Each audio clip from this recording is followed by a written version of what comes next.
हाँ, हेलो बच्चों, स्वागत है आप सभी का न्यू लाइट प्रयास पे। माई सेल्फ बच्चों सीपी शर्मा। तो अगर हम बात करते हैं तो आज एफएसटी का पेपर डिस्कशन है। और जैसा कि आप सबको पता है बच्चों, अब पढ़ने का अधिकार सबको है, डॉक्टर बनने का अधिकार सबको है। तो बच्चों इसी अधिकार का इस्तेमाल करिए और आसानी से सर के साथ डॉक्टर बनिए। कम मेहनत करके कैसे डॉक्टर बनते हैं, शॉर्ट तरीके से, आसानी से, कम वर्षों में। तो बच्चों चलिए शुरू करते हैं। FST 48 क्वेश्चन नंबर 1 फिजिक्स का सेक्शन। तो the planet P is moving in elliptical orbit, path of the sun as one of the foci as shown below. ठीक है, एक फोकस है बच्चों, एक फोकाई वो। If the time taken by the planet move along DAB, तो DAB में बच्चों T1 समय लगता है, और टाइम टेकन बाय BCD, तो BCD में बच्चों T2 टाइम लगता है। So we have to find the relation between T1 and T2। देख लीजिए, क्वेश्चन देख लीजिए। ठीक है, तो अगर हम बात करते हैं DA/DT बच्चों कांस्टेंट होता है, ठीक है, किसी भी प्लैनेट का। तो each and every planet sweeps equal area in equal interval of time. तो जाहिर सी बात बच्चों, सेम टाइम में इतना एरिया स्वैप करेगा और सेम टाइम में इतना एरिया स्वैप करेगा। देन फॉलोइंग रिलेशन, तो बच्चों अगर हम बात करें तो T2 वाला समय क्या होगा, T2 is greater than T1। ठीक है, T2 इज एरियल वेलोसिटी, तो बच्चों कांस्टेंट होगी, तो T2 is greater than T1। तो अगर हम बात करेंगे बच्चों थर्ड ऑप्शन,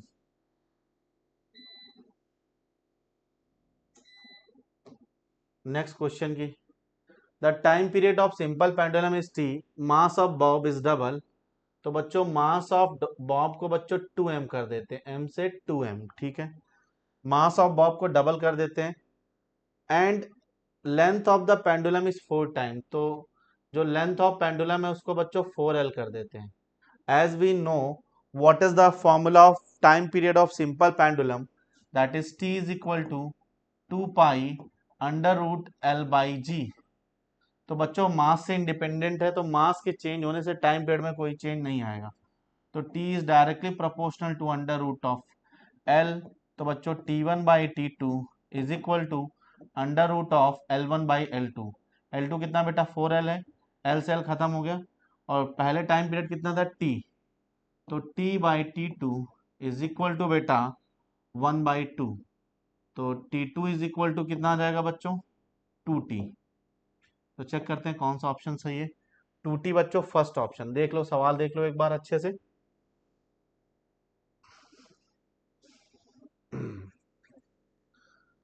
अगले क्वेश्चन की तरफ मूव करते हैं, क्वेश्चन नंबर 3 बच्चों।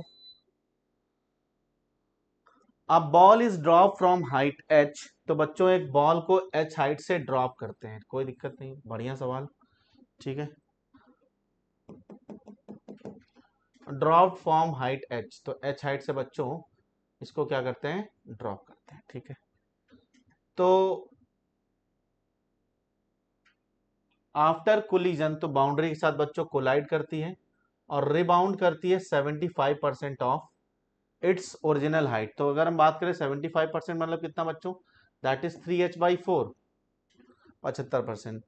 द कोफिशिएंट ऑफ रेस्टिट्यूशन, तो बच्चों पता है अगर हम बात करें तो h डैश बराबर E² टाइम्स ऑफ h।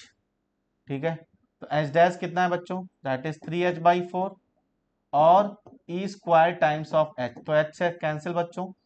तो कोफिशिएंट ऑफ रेस्टिट्यूशन कितना आ जाएगा, E is equal to under root 3/4।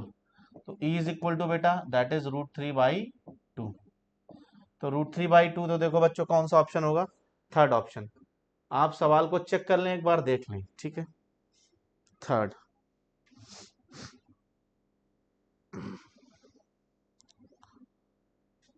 बिल्कुल बढ़िया पेपर है, रिलेवेंट एकदम। Question number 4, a gas which a gas when adiabatically index, तो गामा की वैल्यू दे रखी है किसी गैस के लिए दैट इज बच्चों 5/3, ठीक है। Is heated at constant pressure, तो हमारा प्रेशर बच्चों क्या है, कांस्टेंट है, ठीक है। The percentage of total heat given to the system will be use for external work. तो अगर हम बात करें बच्चों तो टोटल हीट दे रखी हुई है, तो कांस्टेंट प्रेशर पे delta Q is equal to n C P delta T, और बच्चों वर्क डन क्या होगा, that is P delta V, या बच्चों एन आर डेल्टा टी। तो पूछ रहा है कि जो बेसिकली टोटल हीट का कितना अमाउंट वर्क में कन्वर्ट हो गया, तो delta Q is equal to delta W. तो क्यू कितना है बच्चों, हाँ कितना वर्क कन्वर्ट हुआ है, तो डेल्टा डब्ल्यू इज इक्वल टू आ जाएगा that is delta Q.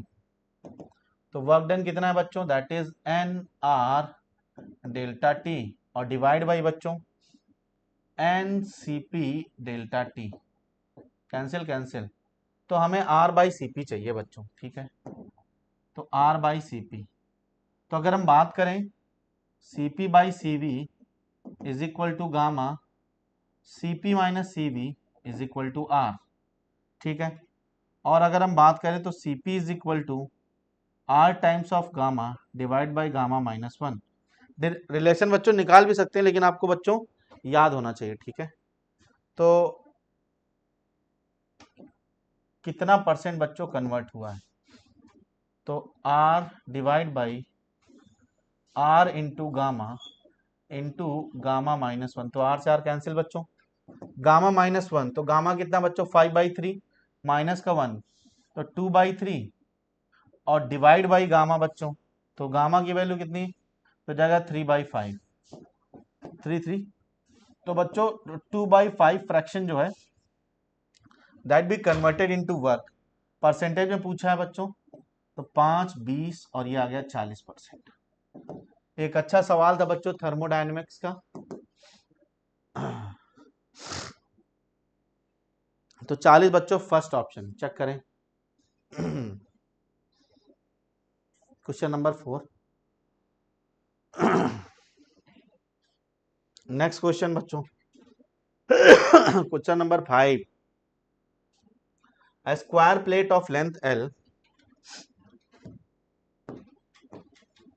Square plate है बच्चों स्क्वायर शेप की, जिसकी बच्चों लेंथ L है, ठीक है,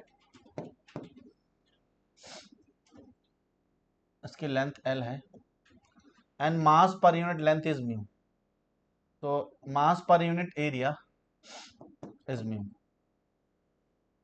find the moment of inertia axis passing through centre and perpendicular to the plane. Axis passing through centre, तो बच्चों सेंटर से पास करने वाली axis and perpendicular to the plane. तो बच्चों अगर हम बात करें तो आई जेड,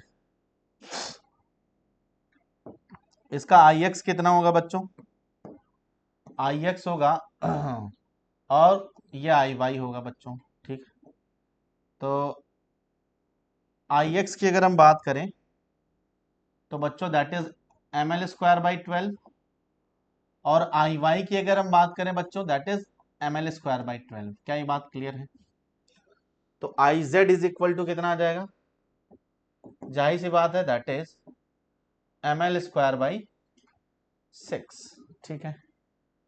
क्योंकि आई जेड बराबर क्या होगा बच्चों, that is I X plus I Y, perpendicular theorem लगा लेते हैं, तो दोनों बराबर है, तो 2 times of M L square by 12, तो बच्चों आ जाएगा that is M L square by 6। अब मास पर यूनिट एरिया दे रखा है, मास पर यूनिट एरिया क्या दे रखा है, म्यू बच्चों। तो एरिया कितना होगा, इसका एरिया होगा दैट इज एल स्क्वायर, तो मास कितना हो जाएगा बच्चों, that is L square times of mu, mass हो जाएगा L square times of mu. तो moment of inertia I Z is equal to कितना हो जाएगा बच्चों, that is mu L square into L square by 6, तो कितना हो जाएगा म्यू एल की पावर 4/6। चेक करो बच्चों, म्यू एल की power 4/6, that is second option. अच्छा सवाल था मोमेंट ऑफ इनर्शिया का बच्चों, एक थोड़ा सा हट के क्वेश्चन था, ठीक, और शीट का था लैमिना। नेक्स्ट बच्चों question number 6, two identical tuning fork have same tension, ठीक है, हैविंग फंडामेंटल फ्रीक्वेंसी, तो दोनों की फंडामेंटल फ्रीक्वेंसी दे रखी है बच्चों 600 हर्ट्ज, ठीक है। Find the percentage increase in tension, ठीक है, on the wire so that beat frequency is 3 hertz, ठीक है, कैन ऑबिटेन बाय यूजिंग। तो अगर हम बात करेंगे तो frequency directly proportional to under root of T, तो यहां से अगर हम बात करेंगे delta F by F is equal to 1/2 times of delta T by T, तो जाहिर सी बात हमें बच्चों 3 का चेंज चाहिए, है ना। तो कितने परसेंट इसको चेंज करें, क्योंकि बच्चों यहाँ से 2 का फैक्टर आ जाएगा, तो यहाँ से अगर हम बात करेंगे तो 1/फ्रीक्वेंसी और टाइम पीरियड, तो फ्रीक्वेंसी 1/t है बच्चों, तो 1/2 टाइम्स ऑफ, तो दैट इज 6, हमें 6 का चेंज प्रोड्यूस करना पड़ेगा, डिवाइड बाई 600 और इनटू बेटा 100, तो हम बात करते हैं बच्चों यहाँ से 1%, ठीक है ना। तो टेंशन कितनी चेंज करनी पड़ेगी बच्चों, find the percentage increase in tension, तो टेंशन कितनी इंक्रीज करनी पड़ेगी 1%, ठीक है, तो 2 times of delta F by F, है ना, तो 2 का फैक्टर उधर आ जाएगा बच्चों 1%। क्वेश्चन नंबर 6, ठीक है, आसान सवाल है बच्चों, थोड़ा सा परसेंटेज का कॉन्सेप्ट लगा हुआ है। Next question, a block of mass m mass 5 kg is moving downward with velocity 2 meter per second, with velocity 2 meter per second fixed on inclined plane as shown in figure, the net force acting on the block, तो बच्चों velocity constant है, तो अगर बच्चों velocity हमारी constant है तो इसकी दो कंडीशन, या तो फिर एक ही कंडीशन, वेलोसिटी अगर कांस्टेंट है this implies acceleration is zero, अगर एक्सेलेरेशन जीरो है तो बच्चों एफ नेट भी कितना होगा जीरो, ठीक है, तो नेट फोर्स कितना होगा जीरो बच्चों, 7 का 4 ऑप्शन। ऐसा ही मोर ओवर बच्चों नीट का पेपर है बनेगा, ठीक है, देख लो बच्चों ध्यान से, velocity constant, acceleration zero, force zero, तो फोर्स पूछा। क्वेश्चन नंबर बच्चों 8, तो 7 का कितना हुआ बच्चों, 4th ऑप्शन, ठीक है। In a particular system, if number of electric field line associated with 1 coulomb, तो 1 coulomb के 4 से बच्चों एसोसिएटेड 10 की power 10 electric field line, then the net electric field line passing through the given closed surface, तो इससे बच्चों net electric field line कितनी निकल रही है, तो टोटल क्यू इनसाइड निकालते हैं, टोटल चार्ज कितना आएगा, अगर हम बात करें बच्चों दैट इज 8 माइक्रोकूलम माइनस का 5 माइक्रोकूलम बराबर बच्चों 3 माइक्रोकूलम, और अगर हम बात करें तो 3 इंटू 10 की पावर माइनस 6 कूलम, तो 1 कूलम के साथ इलेक्ट्रिक फील्ड लाइन कितनी एसोसिएटेड है 10 की पावर 10, तो number of electric field line कितना आ जाएगा, that is EFL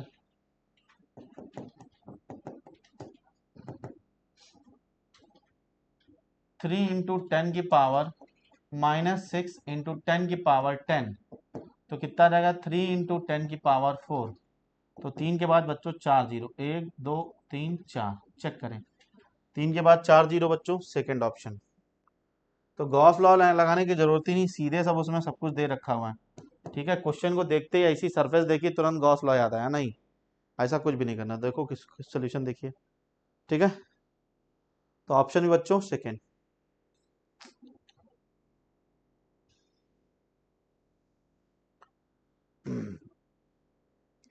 a particle executing simple harmonic about x axis, ठीक है, मीन पोजीशन, तो एक्स एक्सिस पे बच्चों क्या है mean position, the angular frequency of oscillation, तो ओमेगा बराबर बच्चों दे रखा है दैट इज 1 रेडियन पर सेकेंड, ठीक है, the angular frequency of oscillation, the variation of velocity of particle, तो v वर्सेस x ग्राफ पूछा है, तो हमें पता है बच्चों रिलेशन वेलोसिटी और ओमेगा, वेलोसिटी और x के बीच में, तो v बराबर omega under root of a square minus का x स्क्वायर, तो दोनों तरफ बच्चों स्क्वायर कर देते हैं, तो वी स्क्वायर बराबर omega a square a square minus का x square.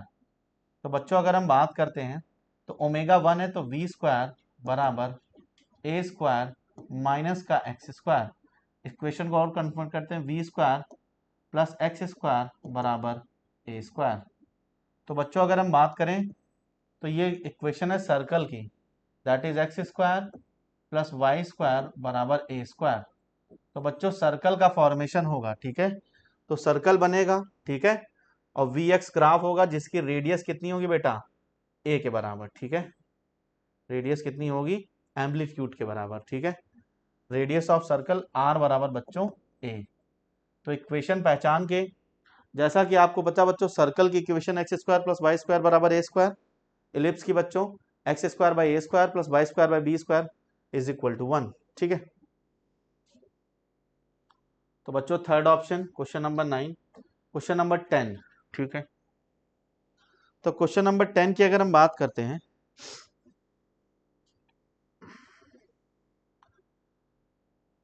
In electromagnetic wave electric field magnetic field component are perpendicular to each other. बिल्कुल सही बात, इलेक्ट्रिक फील्ड और magnetic field component perpendicular to each other, और बच्चों लिखा है अपोजिट इन फेज, तो यहां से ये बात बच्चों गलत हो गई, they are same in phase बच्चों, ठीक है, इनका फेज सेम है, वो दोनों के दोनों सेम टाइम पे बच्चों पीक वैल्यू अटेंड करते हैं, और दोनों के दोनों ही सेम टाइम पे मीन पोजीशन पे, है ना, ट्रफ और क्रस्ट पे दोनों सेम टाइम पे, ठीक है, तो इन फेज होते हैं। क्लियर है बच्चों। Dot product of two vectors are commutative but cross product are not. तो बच्चों अगर हम बात करें, that is vector A dot B बराबर बच्चों बी डॉट ए, ठीक, but A cross B is not equal to बच्चों बी क्रॉस ए, होता है माइनस में, तो ये बच्चों ट्रू स्टेटमेंट है। तीसरा स्टेटमेंट पढ़ते हैं बच्चों, the source of magnetic field vector is ideal. तो बच्चों ये भी सही है, ठीक है, आइडियल करंट कैरिंग कंडक्टर जो होता है वही सोर्स ऑफ मैग्नेटिक फील्ड होता है। तो स्टेटमेंट 1 भी ट्रू है बच्चों, 2 भी ट्रू है, तो पहला option. All statements are correct, नहीं बच्चों, only first statement is incorrect, तो पहला ही बच्चों इनकरेक्ट स्टेटमेंट है, क्योंकि वहां पर अपोजिट फेज में होते हैं। फर्स्ट और थर्ड इज करेक्ट, तो बच्चों सेकंड ऑप्शन हो गया क्वेश्चन नंबर 10 का बच्चों सेकंड ऑप्शन, ठीक है।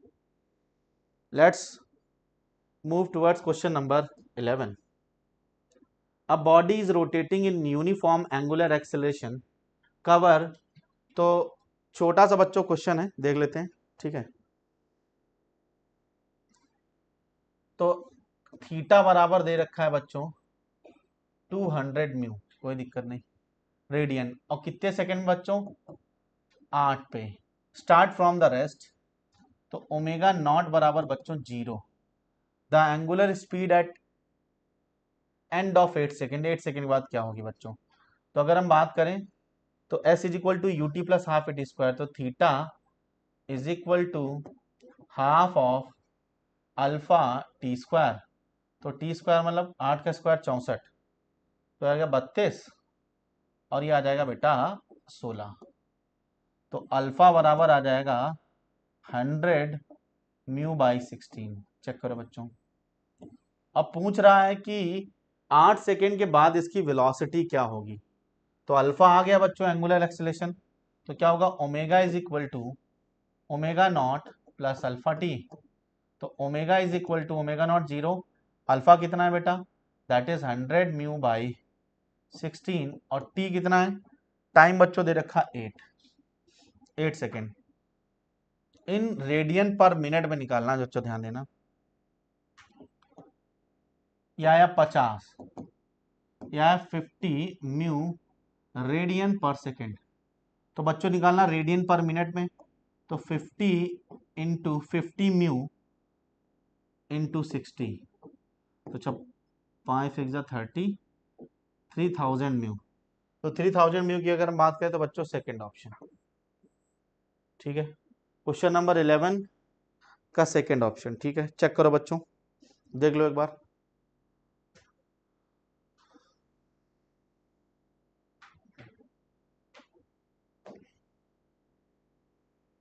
Question number 12, A B C are connected with the help of string. तो इक्विलिब्रियम पोजीशन की अगर हम बात करें बच्चों, देख लेते हैं। इधर बच्चों mg लगेगा,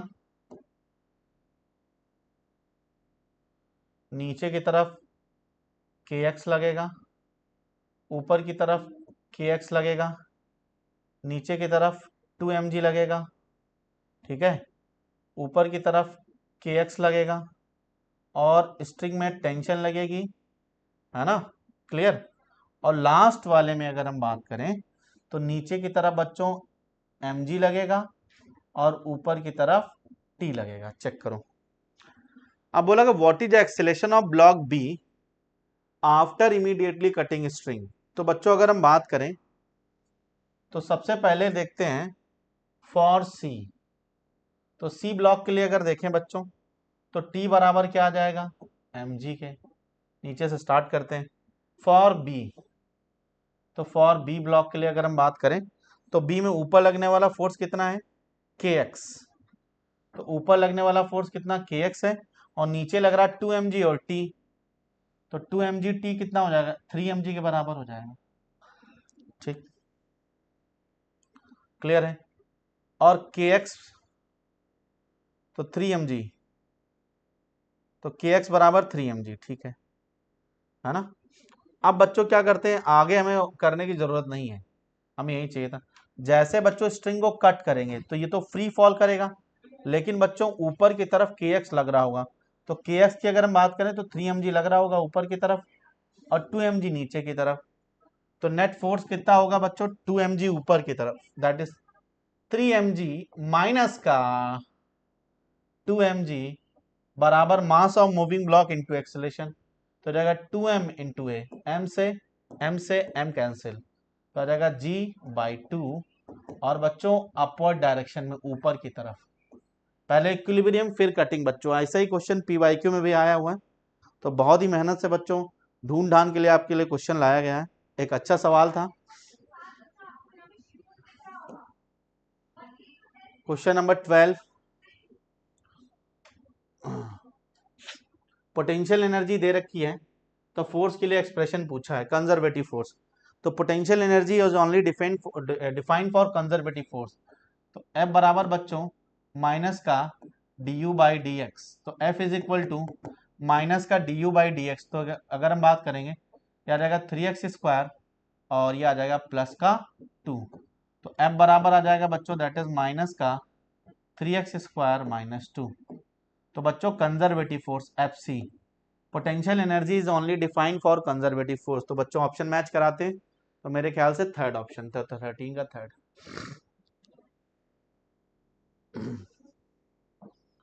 चलो आगे कर लेते हैं।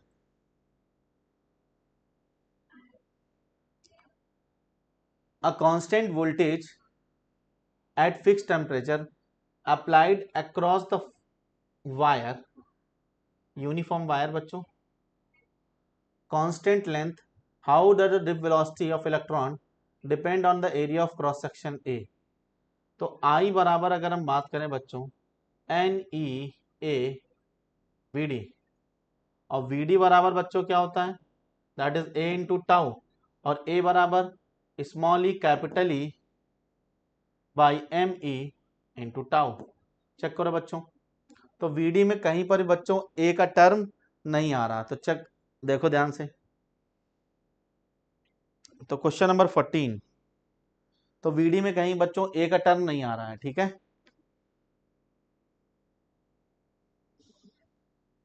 तो A से डायरेक्टली प्रोपोर्शनल नहीं बच्चों, दैट इज VD से independent, VD area of cross section से इंडिपेंडेंट है। I बराबर NEA VD, ठीक है, और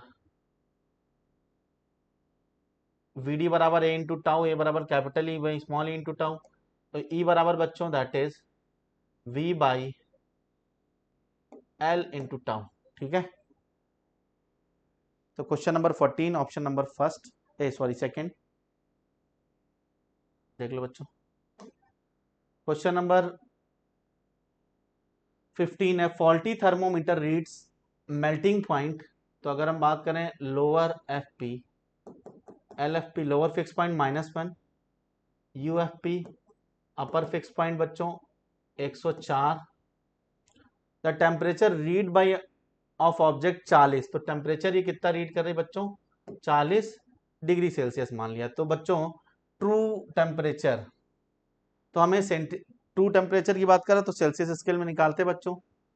अब दे रखा 40 उस स्केल में, तो 40 minus of -+1 divide by UFP upper fix point minus of minus plus lower fix point divide by C -0 divide by 100 minus का 0, तो सेल्सियस स्केल में आ जाएगा। तो 41 41/105, ठीक है, बराबर C/100। कैलकुलेशन करते हैं। तो बच्चों अगर हम बात करें तो इसको थोड़ा सा अप्रोक्सीमेट आंसर निकालते हैं। तो इसको लिख लेते हैं 40 और डिवाइड बाई 105 इंटू 100, तो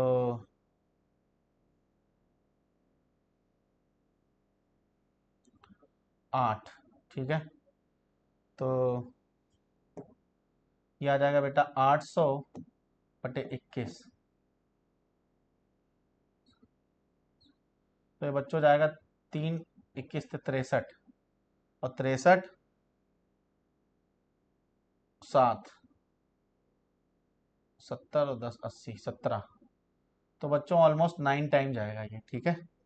वही आ रहा 40 के आसपास आएगा। 20 अगर 20 होता तो 40, लेकिन हम इसको देखो ध्यान से, ये लिखा था हमारे पास में 800/21, तो 20 कर लेते हैं, क्योंकि डिनोमिनेटर को कम किया तो आंसर थोड़ा कम आएगा जरा सा बच्चों, तो 39। थोड़ा सा बच्चों जब ऑप्शंस में गैप हो 42 39 81 21, तो आप बच्चों थोड़ी सी अप्रोक्सीमेट कैलकुलेशन कर सकते हो भी दिमाग रख के, क्योंकि मैंने देखा बच्चों डिनोमिनेटर को घटा रहा हूँ, तो डिनोमिनेटर घटा रहा हूँ तो आंसर क्या आएगा, ज्यादा आएगा, तो उससे कम ही आना चाहिए। क्वेश्चन नंबर 15 के बाद 16,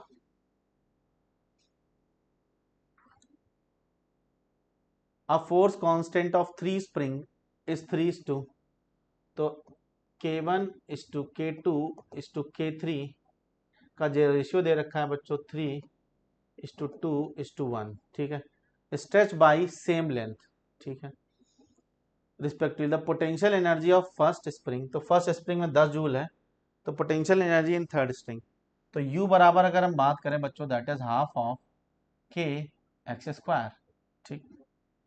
तो लेंथ अगर सेम है तो बच्चों U is directly proportional to K, तो यहां से सीधे लगा देते हैं, दैट इज U1/U2 बराबर बच्चों K1/K3 U3 third potential energy. 1 पहले कितना था 10 जूल थी बच्चों, बाद में पोटेंशियल एनर्जी नहीं पता। स्प्रिंग कांस्टेंट पहले कितना था बच्चों, पहले था 3 और बाद में हो गया 1, तो थर्ड पोटेंशियल एनर्जी तो U3 बराबर कितना होगा, दैट इज 10/3 जूल।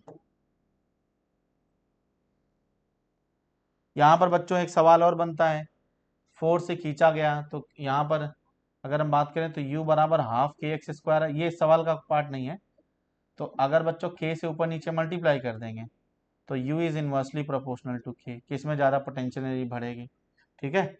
ऐसा और एक सवाल फॉर्मूला बनता है बच्चों, ये तो फोर्स था, x अगर कांस्टेंट होगा तो ठीक है तब भी बना लेते हैं, कैसे, U बराबर हाफ ऑफ kx², तो ये फोर्स है, तो U बराबर आ जाता बच्चों हाफ ऑफ F×x, ठीक है।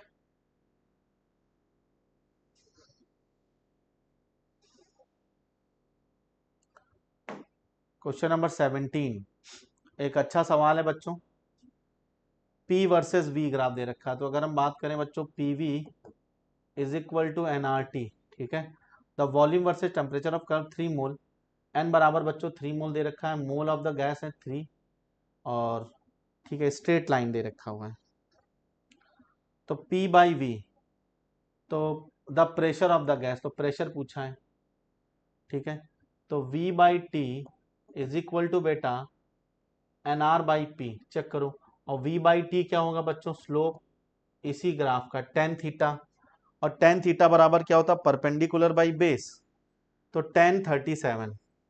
तो टेन 37 की अगर हम बात करें तो बच्चों ये 5 है, ये 3 है, ये 4 है, तो टेन 37 कितना हो जाएगा, तो टेन 37, तो स्लोप ऑफ द ग्राफ बराबर परपेंडिकुलर बाई बेस, तो 3/4। ठीक है, तो यहां से अगर हम बात करते हैं तो 3/4 is equal to n R by P, तो P is equal to 4 into n R, और R कितना है बेटा 8.3 डिवाइड बाई 3, तो 3 से 3 कैंसिल बच्चों, तो हमारा प्रेशर कितना आ गया तुम्हारे पास में 8.3 इंटू 4, तो 33.2 पास्कल। सेकेंड ऑप्शन बच्चों, चेक करो। स्लोप से बच्चों करना था क्वेश्चन, ठीक है। PV is equal to n R T, V T graph दे रखा था, है ना, तो V by T is equal to n R by P, तो पी की वैल्यू वहां से निकाल ली, स्लोप निकाल के। बच्चों क्वेश्चन नंबर 18, तो 18 क्वेश्चन क्या है जरा ध्यान से देखो। A river is flowing towards west to east, तो बच्चों नदी है, नदी का काम है बहना, तो वेस्ट से ईस्ट की तरफ बह रही है, और उसकी स्पीड है 10 मीटर पर मिनट। क्या ये बात क्लियर है? On the north bank of the river a swimmer can capable, तो एक स्विमर है बच्चों, तो velocity of the man that is 20 metre per minute, है ना, in still water want to cross the river in shortest path, बच्चों तो अब शॉर्टेस्ट पाथ में क्रॉस करना चाह रहा है, ठीक, कोई दिक्कत नहीं। अब अगर शॉर्टेस्ट पाथ में क्रॉस करेगा तो बच्चों इसको ऐसे जाना पड़ेगा वेलोसिटी ऑफ द मैन, और ये इस तरीके से यहां पर ऐसे जा करके लैंड हो जाएगा बच्चों। तो पूछा कितने डिग्री से चले, वो तो मैं मान लेते थीटा से, कितने से 20 से, तो बच्चों इधर आ रही वेलोसिटी ऑफ द रिवर, तो ये 10 आना चाहिए। तो अगर हम बात करते हैं 20 cos 30 ये आना चाहिए, और 20 sin 30 बराबर 10। तो अगर हम बात करेंगे बच्चों 20 sin थीटा बराबर 10, तो यहां से बच्चों sin थीटा बराबर 1/2, तो थीटा बराबर बच्चों 30 डिग्री। अब अगर हम बात करें यहां पर थोड़ा सा खेला है, तो एंगल तो हमारा बच्चों आ गया 30 डिग्री, इसमें कोई संदेह नहीं है, ठीक। तो एंगल तो आ गया 30 डिग्री बच्चों, तो अब देखो क्या होगा option 30 degree west of north, तो यहां पर वेक्टर मैं ड्रॉ कर देता हूं। वेक्टर क्या बच्चों, कुछ इस तरीके से होगा, उसका एंगल जो होगा बच्चों कुछ ये होगा 30 डिग्री। तो अगर हम बात करें बच्चों, ये हमारा ईस्ट है, और ये नॉर्थ है, ये वेस्ट है, और ये क्या है, साउथ, ठीक।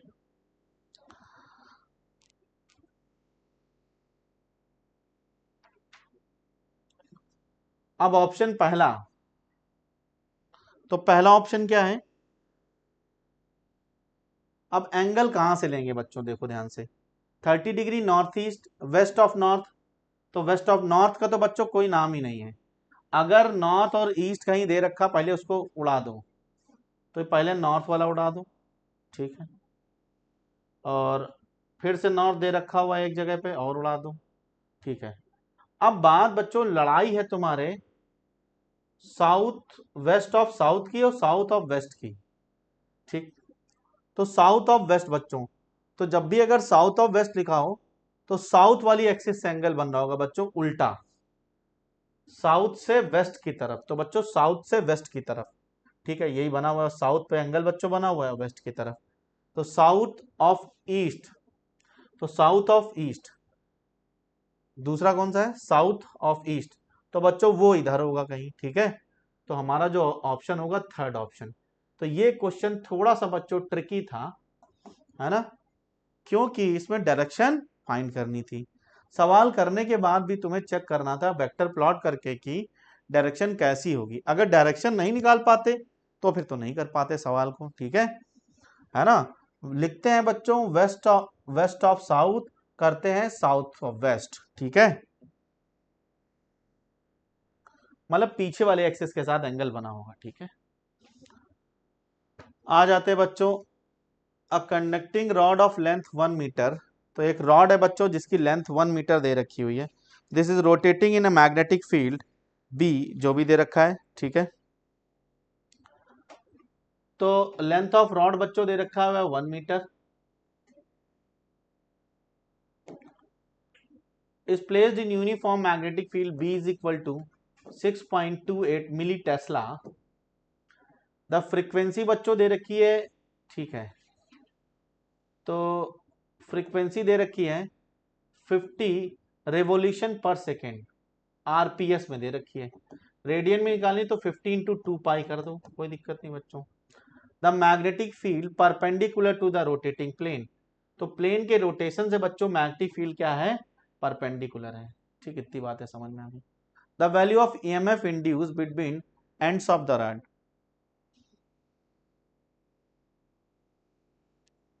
तो मैग्नेटिक फील्ड का फॉर्मूला क्या होगा, B is equal to half of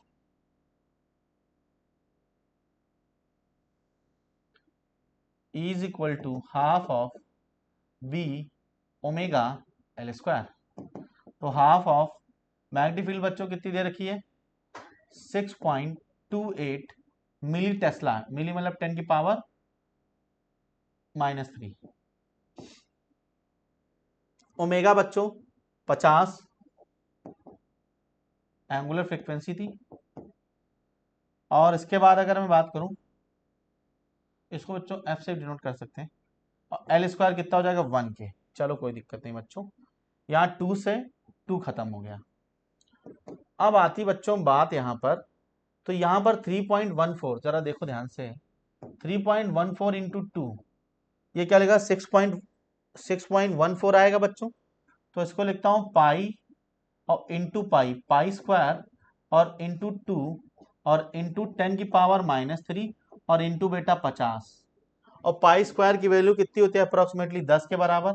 ये लिखा 10 और ये लिखा बच्चों 2, और तो 50 गुना हो गया 100, और 100 इंटू 10 की पावर 3, कट लड़ मर गए बच्चों। तो आंसर आ गया 1 वोल्ट। आसान सा सवाल था बच्चों, 1 वोल्ट, ठीक है। Half B omega L square.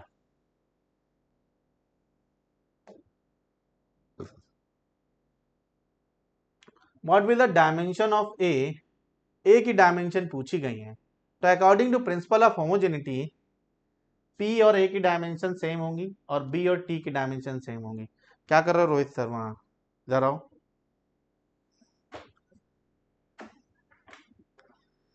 देखिए सर, रोहित सर इंतजार कर रहे हैं कि कब डिस्कशन खत्म हो, घूमे टहले, डाउट के लिए बैठे हैं। नहीं सीपी सर बड़ी मेहनत से डिस्कस कर रहे हो बच्चा।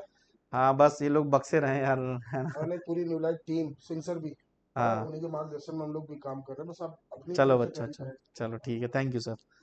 तो अगर हम बात करते हैं, तो पी नॉट इंटू ए, ये डायमेंशनली इक्वल होंगे, ये डायमेंशनली इक्वल होंगे। तो पी की प्रेशर है बच्चों, तो अगर हम बात करते हैं इसकी डायमेंशन, तो पी नॉट डायमेंशनली बच्चों ये बराबर होंगे और ये टी के बराबर होगा।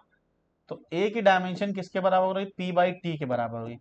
प्रेशर क्या होगा बच्चों, that is M L -1 T -2, force by area, और ये हो जाएगा टी। तो बच्चों ए का डायमेंशन क्या हो जाएगा, that is A is equal to M L -1 T -3। Check करो बच्चों, एम एल -1 टी -3, 20 का first option. Next question number 21, ठीक है। Find the maximum velocity for not skidding of a car, ठीक है। तो कोफिशिएंट है, तो v बराबर under root of mu R G बच्चों, सीधे फॉर्मूला लगाओ।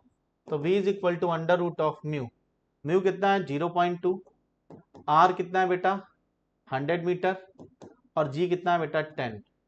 तो ये खत्म हो गया बच्चों, तो v बराबर आ जाएगा अंडर रूट ऑफ 200। तो 200 की अगर हम बात करेंगे तो आ जाएगा 10√2, और √2 की वैल्यू कितनी 1.41, तो आ जाएगा 14.1, फोर्थ ऑप्शन बच्चों।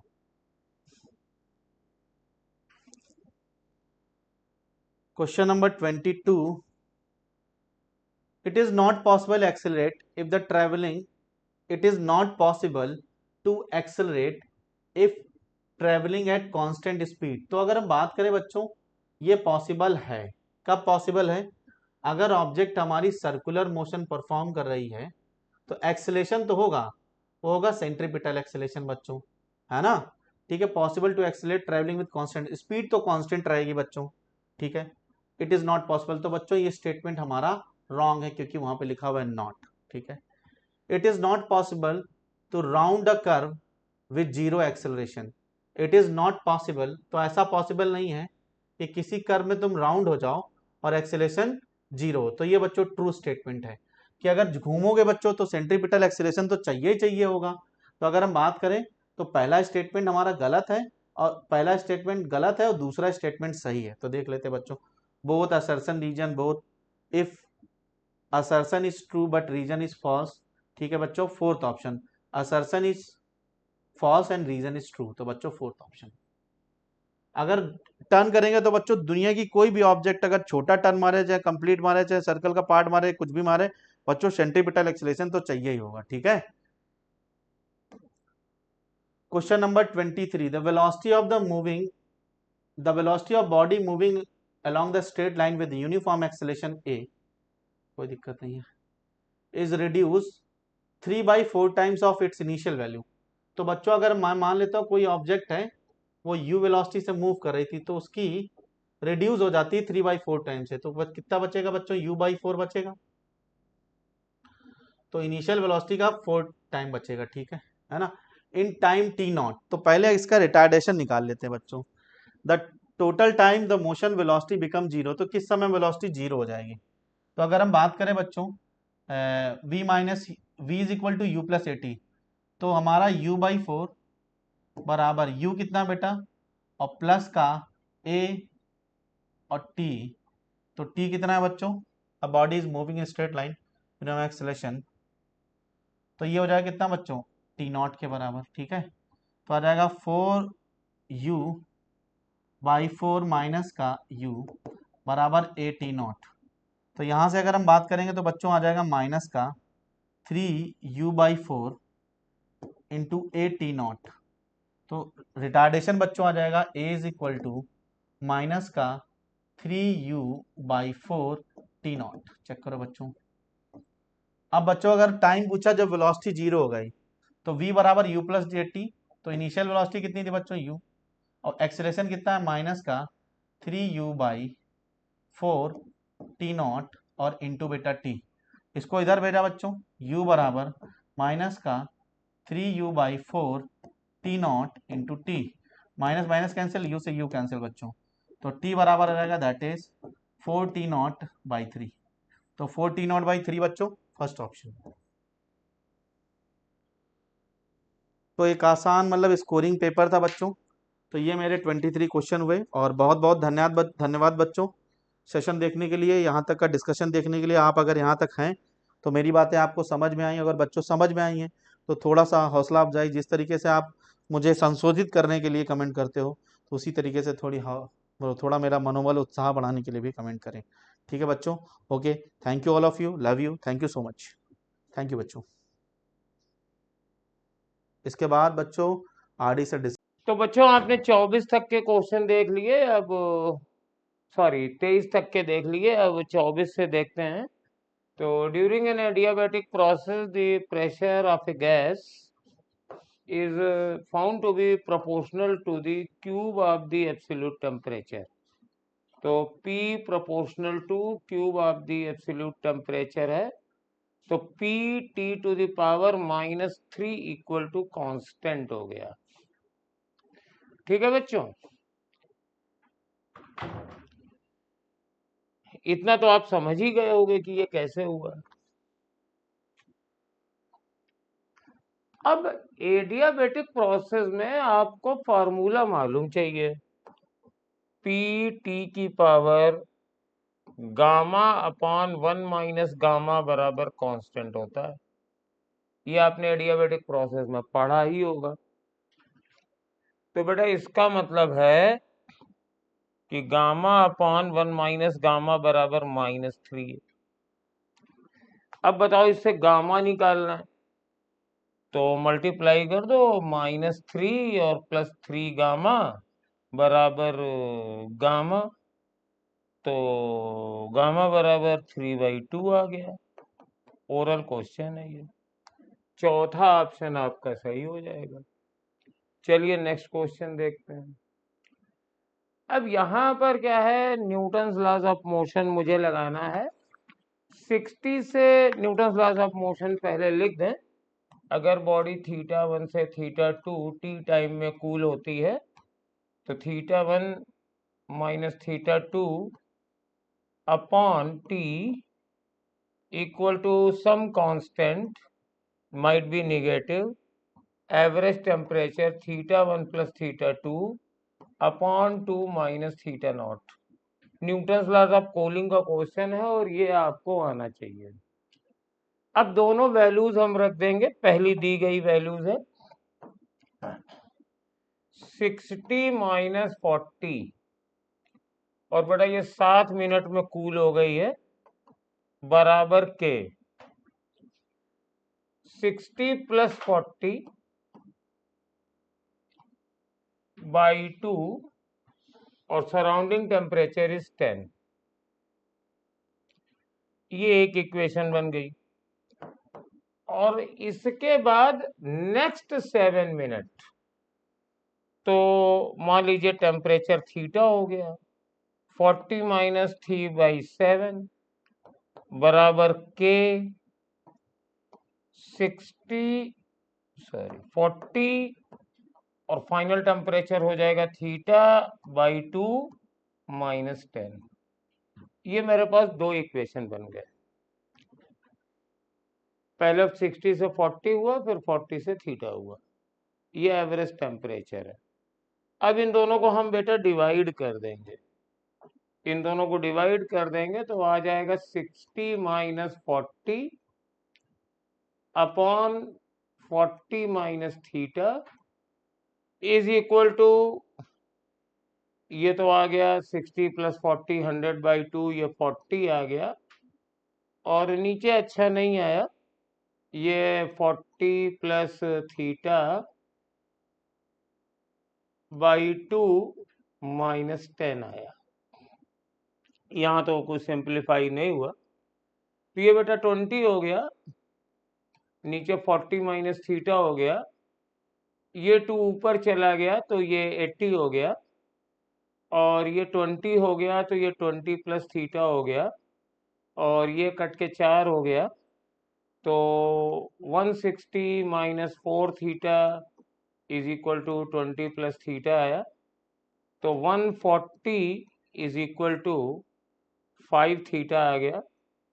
तो थीटा बराबर 140 अपॉन 5, 5 दूनी 10 और 5 अट्ठे 40, 28 डिग्री सेल्सियस आ गया। सीधे सीधे फॉर्मूला बेस्ड क्वेश्चन था। अब हम लोग चलते हैं नेक्स्ट में। A wire extend by a 1 centimetre when a certain force is applied, double the force is applied to another wire of same material and length but half of the radius of previous one। पहले देखो delta L क्या होता है, elasticity का question है। Delta L बराबर होता है एफ अपॉन ए, ये क्रॉस सेक्शन एरिया है, और क्रॉस सेक्शन एरिया हो जाएगी πr², और यहाँ यंग मॉडुलस होता है, और यहाँ पे ओरिजिनल लेंथ होती है। तो पहले वायर में क्या हुआ बेटा, ये 1 सेंटीमीटर किया है, ये 1 सेंटीमीटर आया है। अब देखो डबल दी फोर्स, तो डेल्टा एल एफ पे डिपेंड कर रहा है, तो ये डबल हो गया। लेंथ वही है, मटेरियल वही है, तो एल और वाई सेम यही रहेगा, और रेडियस फिर डबल हो जाएगी। हाफ दी रेडियस, हाफ रेडियस आधी हो गई, तो यहाँ पे आधी हो गई, तो आधे का स्क्वायर आ जाएगा ये। तो कुल मिला के ये 8 हो गया, तो एलोंगेशन अब 8 सेंटीमीटर हो जाएगा। यानी 0.08 मीटर हो जाएगा। इस तरीके से सेंटीमीटर ये आंसर आ जाएगा थर्ड वाला। We will go with answer third 26 में, ये नहीं थर्ड, ये 0.08 मीटर आ रहा है, नहीं सॉरी, ये 8 सेंटीमीटर आ रहा है। हाँ, तो 0.08 मीटर आ रहा है, तो थर्ड वाला आंसर आ जाएगा।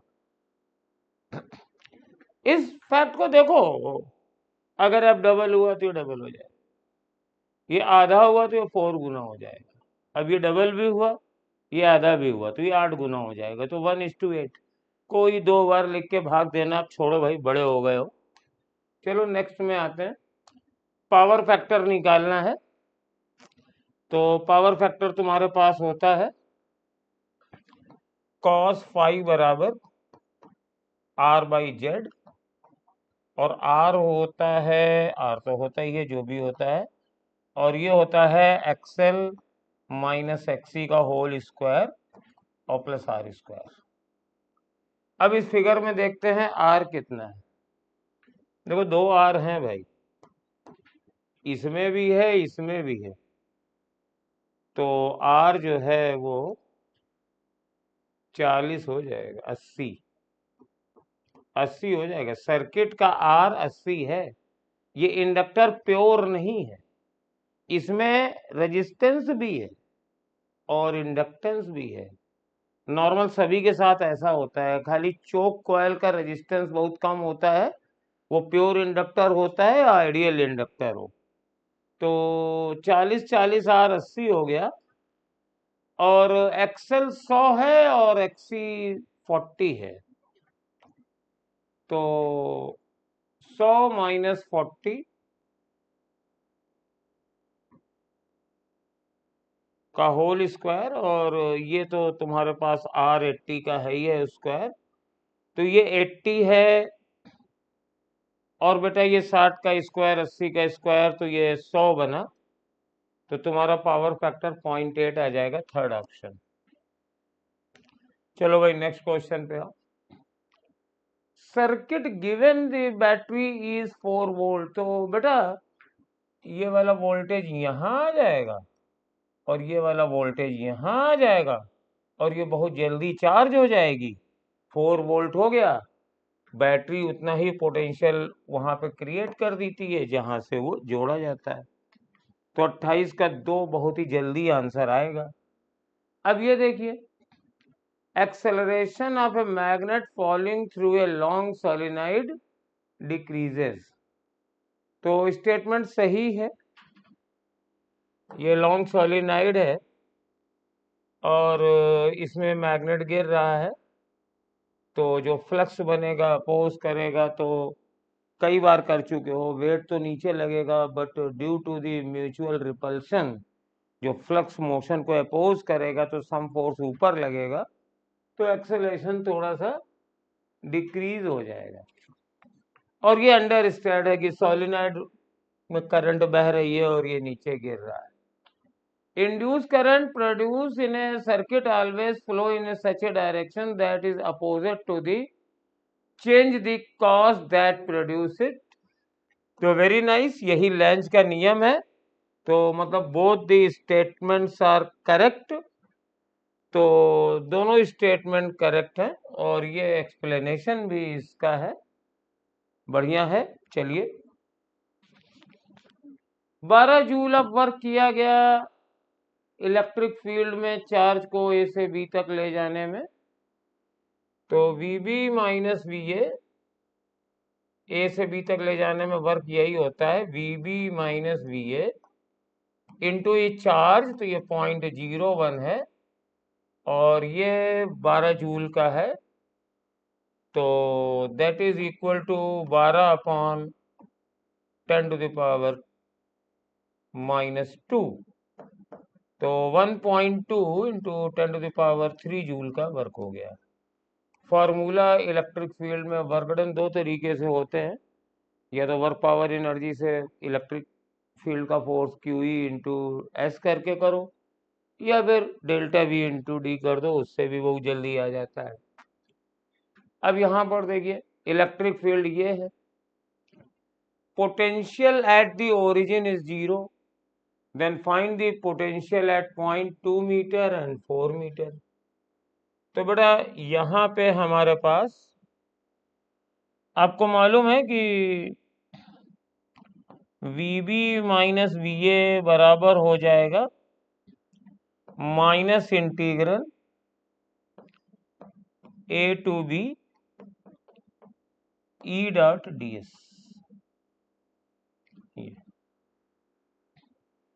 ये मेरे पास फॉर्मूला है। तो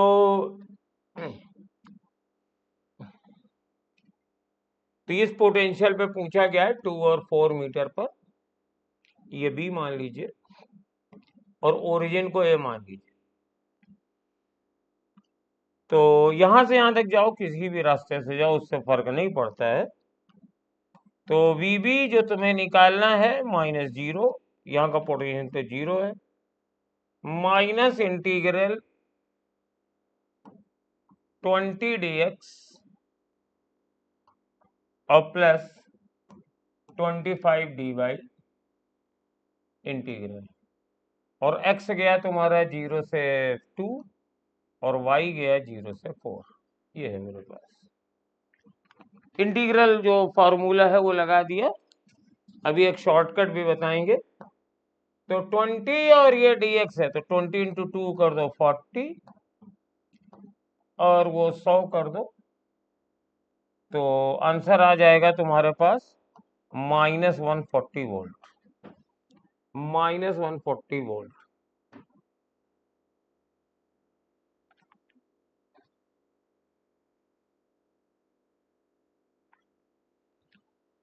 हाँ ठीक, माइनस 131 वोल्ट। शॉर्टकट क्या है? शॉर्टकट ये है, कांस्टेंट फील्ड है ना, ये कांस्टेंट फील्ड है, तो सीधे सीधे ई डेल एक्स कर दो। ये एक्स डायरेक्शन में चला है, तो एक्स डायरेक्शन में चला है 20 गुणे 2, ये वर्क डन हो गया एक्स एक्सिस वाले फोर्स के अगेंस्ट। इसमें चला 25 इंटू 4, 0 4 गया, वाई डायरेक्शन में 4 गया। और बेटा पोटेंशियल घटता है, तो 0 में से इतना माइनस कर दो, तो माइनस 140 वोल्ट। ये मैंने गलत लगा दिया आंसर बेटा, माइनस 140 मैंने लिखा भी है, मैंने आंसर गलत लगा दिया, तो माइनस डी वाला हो जाएगा 4 वोल्ट, माइनस 140 वोल्ट। चलो नेक्स्ट चलते हैं। What is the nature of graph between capacitive reactance and frequency? तो कैपेसिटर रिएक्टेंस होता है एक्सी और ये होता है 1/ओमेगा c। तो अगर हम एक्सी और ओमेगा में ग्राफ खींचेंगे तो इनवर्सली प्रोपोर्शनल है, तो it will be rectangular hyperbola. कई बार कर चुके हो, इसमें बहुत एक्सप्लेन करने की जरूरत नहीं है। जब भी y inversely proportional to 1/x होता है तो वो हाइपरबोला ही होता है। अब एक बार मैग्नेट है, उसका मैग्नेटिक मोमेंट दिया हुआ है, यूनिफॉर्म फील्ड में रखा है, b है, और वर्गडन किया गया है 60 degree from direction of field. तो W बराबर mv 1 माइनस कॉस थीटा। सीधा एक फार्मूला लगेगा, भाई पानी मंगा दीजिए। तो m रख दो 2 इंटू 10⁵, b रख दो 14 इंटू 10⁻⁻5 और 1 माइनस 1/2। कॉस 60 की वैल्यू 60 डिग्री घुमाया गया है, तो यहाँ 60 लेंगे तो ये 1/2। तो ये दोनों तो कट गए, 14 दूनी 28 और ये आधा आ गया, ये 14 आ गया, 14 जूल। फर्स्ट आंसर आ जाएगा।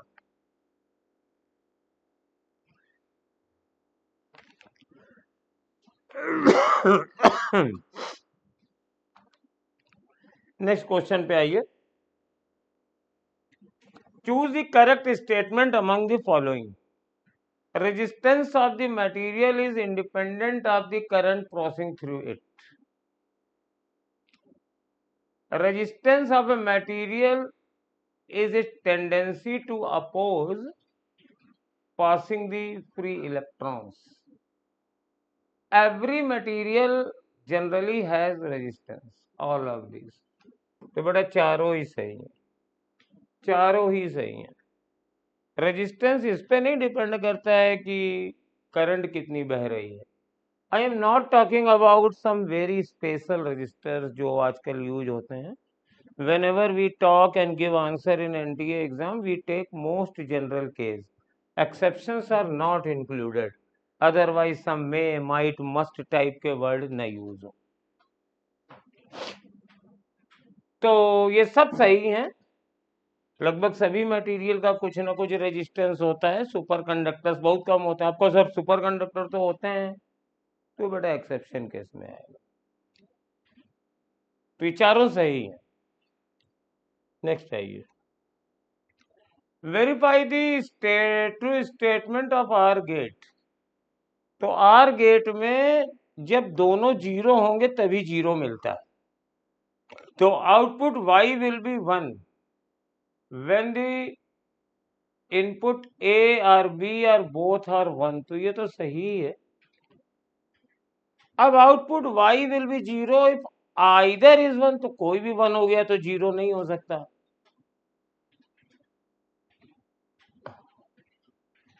और ये भी गलत है, दोनों 1 होंगे तो 1 होगा, लेकिन ओनली लगा है ना, तो इसने ये गलत कर दिया। आर में तो कोई भी एक हो जाए 1 हो जाता है, तो ये भी गलत हो गया। जबकि ये कह रहा है कि 1 1 पे तो 1 होगा, लेकिन अगर 1 0 है या 0 1 है तो 0 होगा। तो it is not like this. Output y will be 0 only when either of the inputs is 1। तो अगर कोई भी 1 हो गया तब तो 1 होगा, 0 नहीं होगा। ये गलत हो गया। तो बहुत ही सरल थे। सिंपल माइक्रोस्कोप में angular size of the object equal to the angular size of the image, ये बिल्कुल सही चीज है। सिंपल माइक्रोस्कोप में एक्चुअली ये जो मेरे पास रहता है, ये ऑब्जेक्ट रखा जाता है, ये लाइट रे जा रही है, ये सिंपल ऑब्जेक्ट बना रहे हैं, ये ऐसे गया और इसी को आगे बढ़ा देते हैं। ये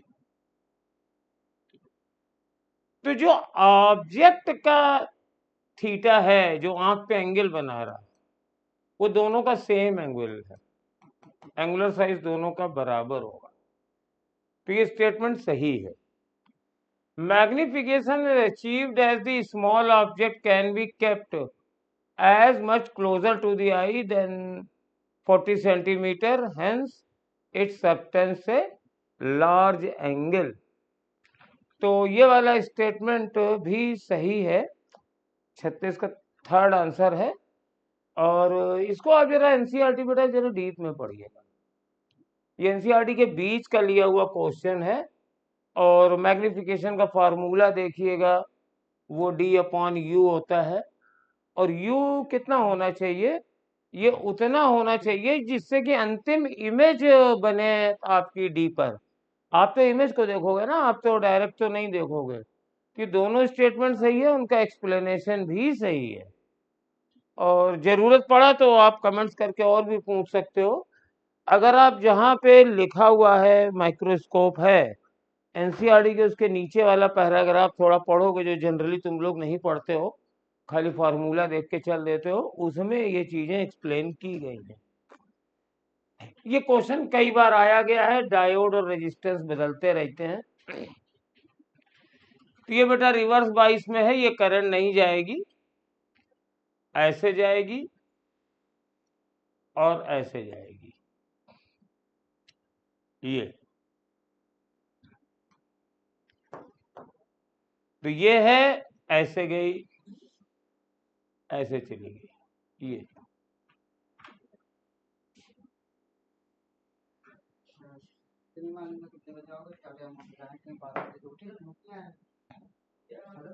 और इससे जा रही है। ये जाएगी कि नहीं जाएगी, पहले ये इससे करंट जाएगी कि नहीं जाएगी, ये बताना है।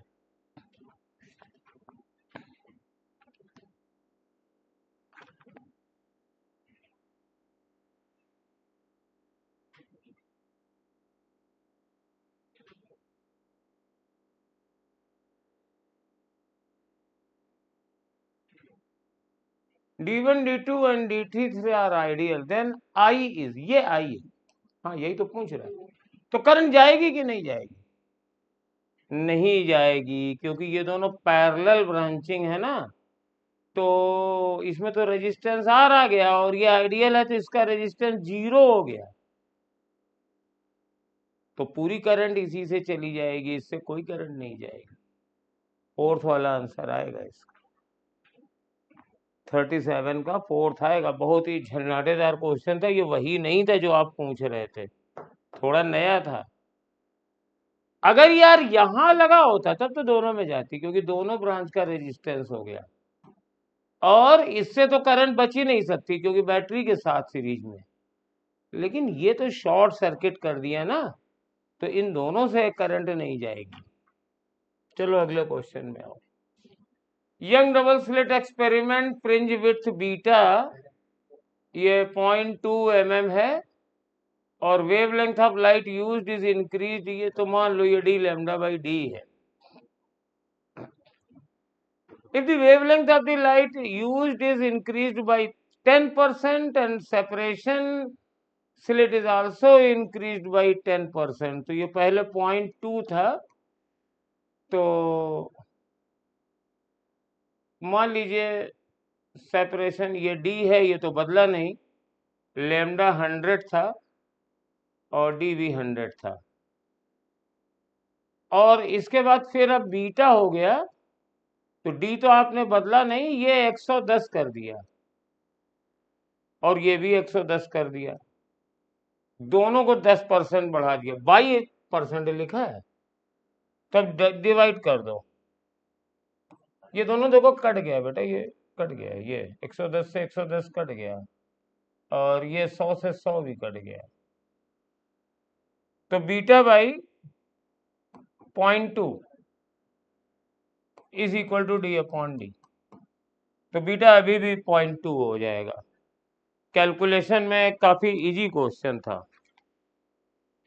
आइए नेक्स्ट में आइए, ये PYQ है, इसको आप लोग जानते ही हैं और ज्यादातर बच्चों ने आंसर इसको दे दिया होगा, ये फर्स्ट आंसर है। कैसे निकालेंगे, फॉर्मूला बता देते हैं।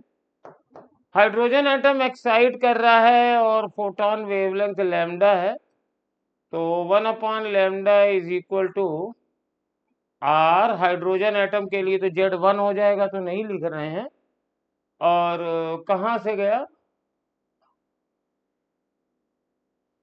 n से गया, तो ये मेरे पास आ जाएगा 1 minus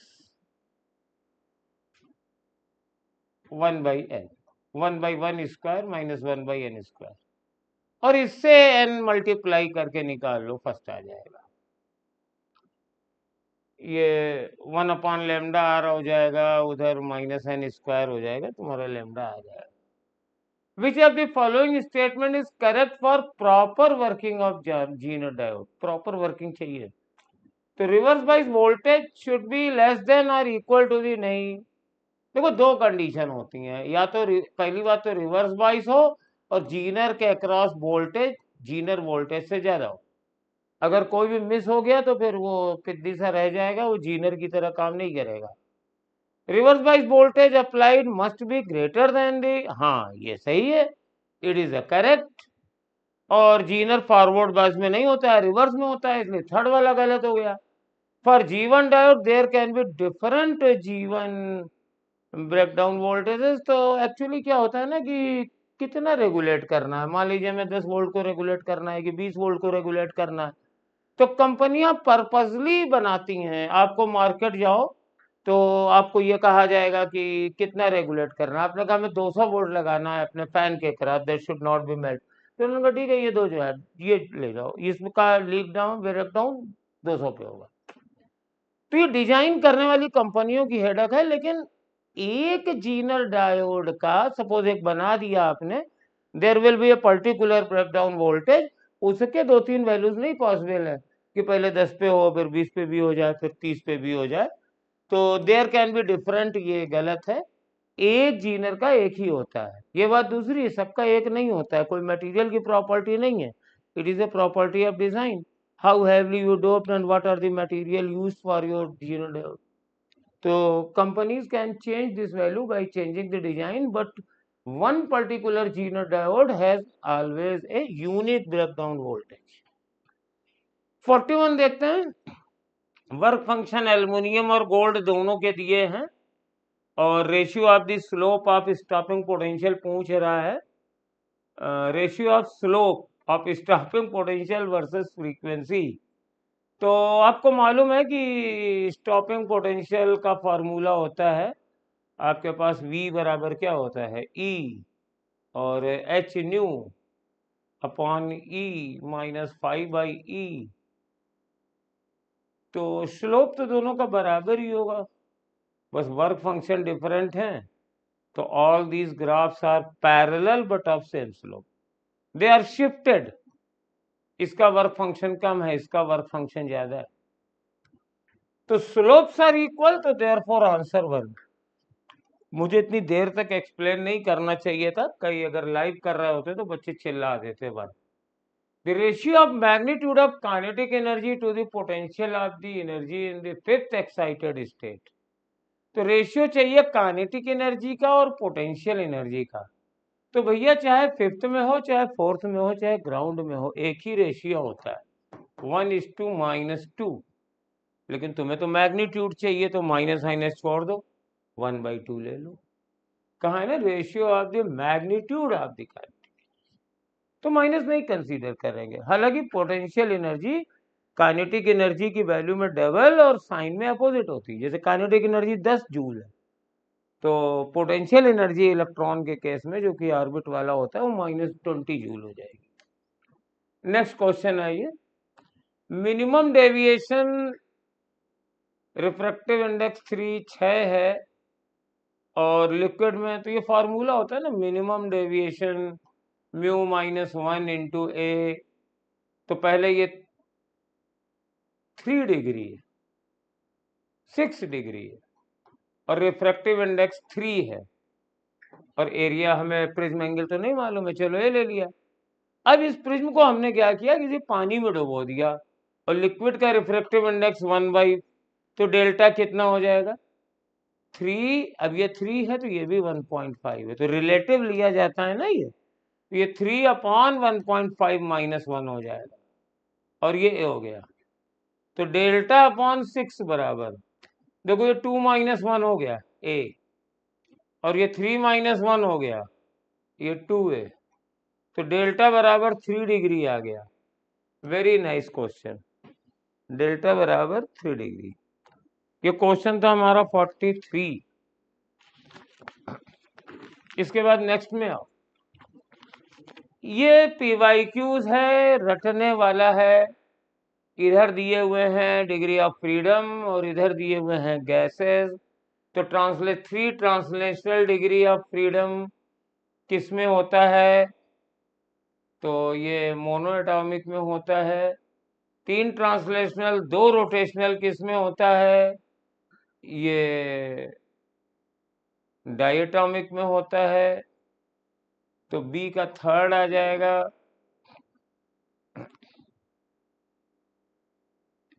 3 translational 3 rotational and more than 1 vibrational degree of freedom, ये खाली पॉली एटॉमिक गैस में ही हो सकता है। 3 ट्रांसलेशनल 2 रोटेशनल, ये नॉन रिजिड डायटॉमिक में हो सकता है और ये 1 हो सकता है। मैं बता दूं, मोनोटॉमिक है तो इसके पास खाली 3 ट्रांसलेशनल होंगे। अब ये अगर डायटॉमिक है तो 3 ट्रांसलेशनल और 2 रोटेशनल तो होंगी, लेकिन अगर ये रिजिड है तो इट कैन नॉट वाइब्रेट, तो नो वाइब्रेशनल डिग्री। बट अगर ये नॉन रिजिड है तो इट हैज 1 वाइब्रेशनल डिग्री। तो ये इन दोनों की बात हो गई और इसके पास ज्यादा होते हैं, तो ए का फर्स्ट होना चाहिए और बी का थर्ड होना चाहिए। तो ए का फर्स्ट, बी का थर्ड, ये थर्ड वाला ऑप्शन आपका सही हो गया। तो 44 का आंसर थर्ड हो गया। Now let us take 45। अब यहाँ पर ये क्या है, कुछ नहीं है, एक क्वेश्चन है और क्या है। Small hole of area cross section दिया है, bottom of the fully filled open tank. तो ये दो टैंक 2 मीटर की हाइट है और यहाँ पर एक होल कर दिया है और rate of flow of water पूछ रहा है। तो rate of flow of water क्या होगा, मान लो इसका क्रॉस सेक्शन एरिया ए है और निकलने वाली वेलोसिटी v है, तो रेट ऑफ फ्लो हो जाएगा ए बी। ए आपको दिया हुआ है, ए दिया है 2 mm², तो 2 इंटू 10⁻⁻6 कर दो, तो ये मीटर क्यूब हो गया। नहीं, एरिया है, सॉरी एरिया है, तो 2 mm² है, तो 10⁻⁻6 मीटर में चाहिए ना, तो 10⁻³ का स्क्वायर -6। और बेटा इफ्लक्स वेलोसिटी कितनी है, √2 g यानी 10 और h यानी h भी 2 है, 2 मीटर की गहरी है। तो ये आ गया, ये तो बाहर आ गया, ये आ जाएगा 4 इंटू 10⁻⁻6 और ये है √10। अब √10 कितना होता है भाई, √10 होता है 3.16, 3.16 इंटू 4 इंटू 10⁻⁻6, तो 4×12, यही सबसे पास वाला लग रहा है। तो ये आंसर है आपका।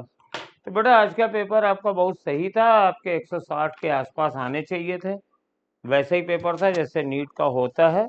अच्छा लगे तो लाइक सब्सक्राइब सब करिएगा, कमेंट में करके बताइएगा कैसा लगा। थैंक यू बच्चों, thanks for watching my video.